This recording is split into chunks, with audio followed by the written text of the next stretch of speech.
আচলৰ ধন এনে ৰমজানক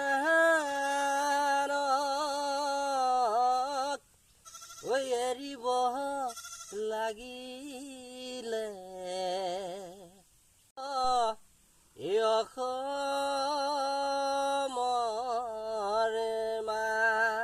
চীন ভাৰতৰ যুদ্ধ হব সিমানী পাউদাৰ লুপ্ত হব সিমানী পাউদাৰ লুপ্ত হলে বগী কলি চীন ওলাব ঐ বগী বগী ভোৰ চীনে নিব হৈ মোৰে ললিতা ঐ হায় হৈ মোৰে ললিতা ঐ কথা খাৰি ৰাখিবা মনত।